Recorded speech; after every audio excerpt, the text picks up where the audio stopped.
I started my morning off the same way as I always did every single day during the fall. I drove off campus to get coffee, sat in the fireplace lounge to do my classes, and later retreated to my dorm when the weather became unbearably cold, as it usually does in Vermont.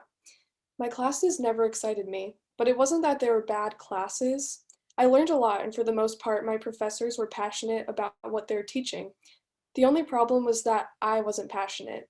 Still, I kept going about my semester, hoping that I would reach some sort of revelation that would lead me to discovering my career goals. Spoiler alert, this never happened. I was sitting in the fireplace lounge with my coffee, jotting down notes as my professor lectured on. Except this time it was mid November, which meant that I had the added stress of course registration. I thought it would be straightforward. I would just find out what required classes I had to take, and maybe add one that was interesting to me, and I would be all set. But it wasn't that simple. The afternoon wore into the evening as I sat in the same spot, trying to fit classes into my schedule like pieces in a puzzle. I thought, what was I doing this for? As comfortable as my favorite study spot was, and the excitement of my budding friendships, I knew that another semester spent disconnected from my courses would be a semester wasted. That's when I started browsing my that's when I started browsing my school's website for other opportunities. I was immediately drawn to the ad for Semester in the City on my university's webpage. I sent in my application a month after the deadline with very little hope about getting accepted, but I thought it wouldn't hurt to try. The staff at Semester in the City were so courteous to let me interview with them despite my late application. It turns out that I was the perfect candidate for the Trustees of Reservations, the conservation organization that I was matched to.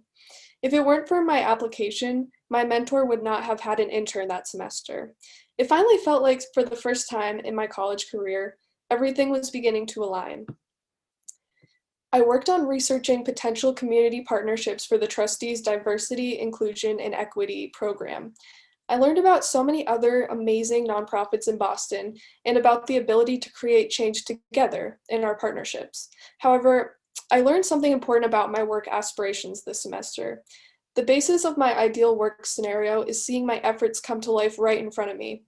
This was not necessarily the case at the trustees. To quote my mentor's boss, I planted the seeds for new initiatives in DBIE. This is still crucial work, but it will take years to see DBIE flourish, and I won't be there to see it. This realization recently led me to decide to pursue a career as a social worker. Using my voice to create change at the micro level in individual people's lives is what inspires me.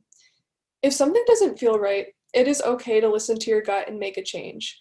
I recognized my lack of passion in my fall semester and took a path that helped to bring me closer to realizing what I really wanted to do in my life. I urge you to take a risk the next time that you feel uninspired. Abandon your daily study spot and embrace the uncertainty. You never know where it might take you and the discoveries that you will make about yourself. Thank you.